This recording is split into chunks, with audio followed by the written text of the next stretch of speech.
Good morning. I am Vivek Tiwari from SIRT EX department which is a part of Sage Group. आज हम लोग RGPV में आने वाले इम्पॉर्टेंट क्वेश्चन के बारे में देखेंगे। तो आज का क्वेश्चन है हमारा, draw the circuit of inductance capacitance Maxwell bridge, derive the condition for balance, also explain how unknown parameter are measured using this bridge. तो सबसे पहले हम देखते हैं मैक्सवेल ब्रिज की definition. The bridge used for the measurement of self-inductance of the circuit is known as Maxwell bridge. It is advanced form of Wheatstone bridge. The Maxwell bridge works on the principle of comparison, that is the value of unknown impedance is determined by comparing it with known value or standard value. इसका मतलब ये है कि इस bridge की help से हम unknown inductance find out करेंगे, और ये जो ब्रिज है ये व्हीटस्टोन ब्रिज का एडवांस फॉर्म है। यहाँ पे जो बेसिक प्रिंसिपल है अननोन इंडक्टेंस फाइंड आउट करने का, वो हम कंपैरिजन से करते हैं। कंपैरिजन का मतलब कि हम एक अननोन इंडक्टेंस को एक नॉन इंडक्टेंस के साथ कंपेयर करते हैं। जैसे हम मार्केट में मान लीजिए सब्जी लेने जाते हैं, तो वहाँ पर उनके पास नॉन वेट होते हैं, एक 1 kg 2 kg का, जिसको कि वो सब्जी से कंपेयर करते हैं। जब वो दोनों बैलेंस हो जाते हैं, इक्वल हो जाते हैं, तो बोल देते हैं कि आपकी सब्जी 1 kg है या 2 kg। तो यहाँ पे भी यही कॉन्सेप्ट है कि हम जो भी हमारे पास नॉन पैरामीटर्स हैं उनको सेट करते हैं। जब वो बैलेंस हो जाते हैं तो हम उनकी हेल्प से अननोन पैरामीटर को कैलकुलेट करके बता सकते हैं। तो हम यहाँ पर दो टाइप के मैक्सवेल ब्रिज पढ़ेंगे।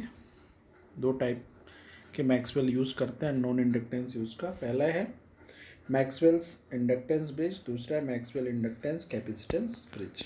सबसे पहले हम देखते हैं मैक्सवेल इंडक्टेंस ब्रिज। यहाँ पर हम अननोन R और L1 फाइंड आउट करते हैं। ये मैक्सवेल इंडक्शन ब्रिज का डायग्राम है। तो यहाँ पर हम देख सकते हैं कि मैक्सवेल ब्रिज में ए बी सी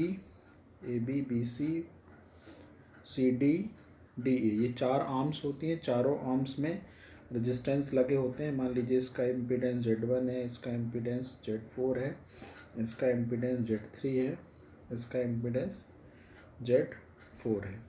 तो ये चारों आर्म्स हैं। तो इन इम्पीडेंस का यूज़ करके हम इसमें बैलेंस कंडीशन अप्लाई करते हैं, और बैलेंस कंडीशन अप्लाई करके अननोन पैरामीटर्स को फाइंड आउट कर लेते हैं।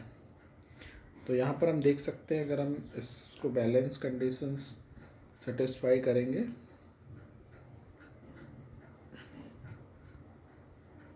तो हमारे पास ये एक्सप्रेशन मिलेगा L1 का और R1 का।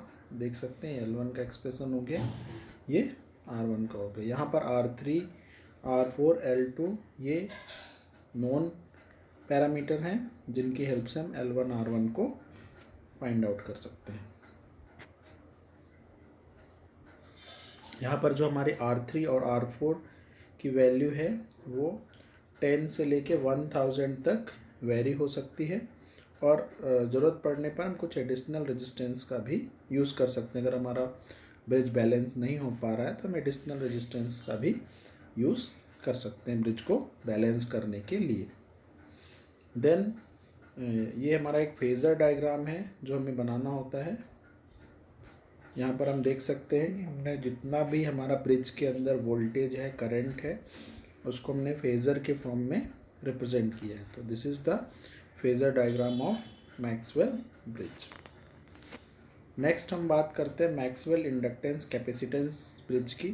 तो सबसे पहले तो हम ये देख लेते हैं कि हम इसे बना क्या रहे हैं। जब हमारे पास पहले से तो जो भी हमारा एक्सप्रेशन आया था, तो हम इसमें देख रहे थे कि ये L2 पे डिपेंड है, मतलब इंडक्टेंस। यहाँ पर हम इंडक्टेंस की हेल्प से इंडक्टेंस फाइंड आउट करने, जबकि हम यहाँ पर कैपेसिटेंस की हेल्प से इंडक्टेंस फाइंड आउट करेंगे। तो देखेंगे आगे इसको।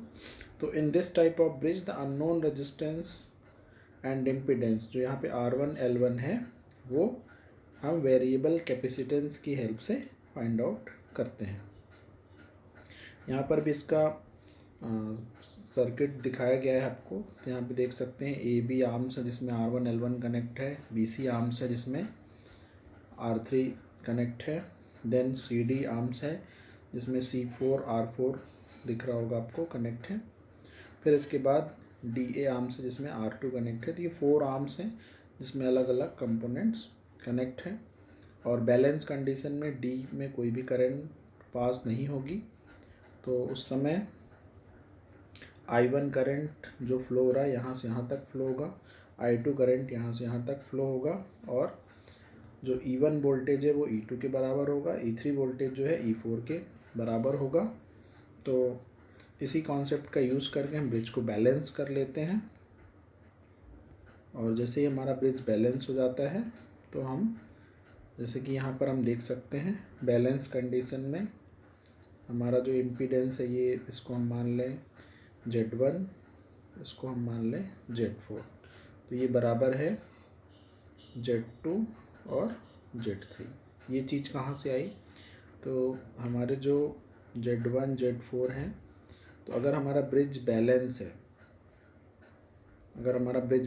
है, तो Z1 और Z4 इन दोनों का मल्टीप्लिकेशन बराबर होगा Z2 और Z3 के मल्टीप्लिकेशन के।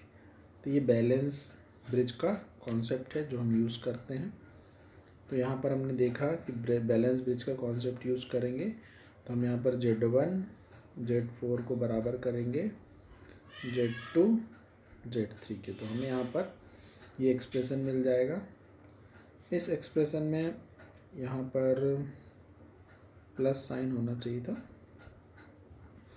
ठीक है। तो इस एक्सप्रेशन में हम रियल पार्ट को अलग कर लेंगे और इमेजिनरी पार्ट को अलग कर लेंगे। तो ऐसा करने से हमारे पास मिल जाएगा R1 is equal to R2 R3 upon R4। इसी तरीके से L1 is equal to R2 R3 C4। तो यहाँ पे हम देख सकते हैं कि हमारे पास बहुत ही सिंपल एक्सप्रेशन आ चुका है L1 और R1 के लिए। तो इसको हम कैपेसिटेंस ब्रिज इसलिए बोलते हैं कि इसमें हम इंडक्टेंस मेजर कर रहे हैं with the help of capacitance. Then the above equations show the bridge have two variable R4 and C4 which appear in one of two equation, hence both equation are independent, ठीक है। the circuit quality factor is expressed as, अगर हम इसका quality factor find out करें तो हम इसका quality factor निकाल सकते हैं ओमेगा L1 अपॉन R1 या फिर omega C4 R4। Quality factor किसी भी इंडक्टिव सर्किट का की क्वालिटी को बताता है। कई बार हमको ज़रूरत पड़ती है क्वालिटी फैक्टर फाइंड आउट करने की। नेक्स्ट है हमारा मैक्सवेल इंडक्टेंस कैपेसिटेंस ब्रिज का फेजर डायग्राम। तो यहाँ पर हमारे ब्रिज के अंदर जितने भी वोल्टेज हैं जो कि E1 E2 E3 और जितने भी करंट हैं I1 I2 और उनके करस्पॉन्डिंग जितने भी वोल्टेज है उनको हम फेज़र के फॉर्म में ड्रा करेंगे तो हमें कुछ इस टाइप का फेज़र डायग्राम मिलेगा। तो ये भी इम्पॉर्टेंट है अपने को फेज़र डायग्राम ड्रॉ करना, ठीक है। नेक्स्ट हम देखते हैं एडवांटेजेस ऑफ मैक्सवेल ब्रिज। तो following are advantage of Maxwell bridge. तो the balance equation of the circuit is free from frequency, मतलब फ्रीक्वेंसी का कोई भी टर्म नहीं आ रहा है, तो अच्छी बात है कि हमें फ्रीक्वेंसी के लिए बॉदर नहीं होना पड़ेगा।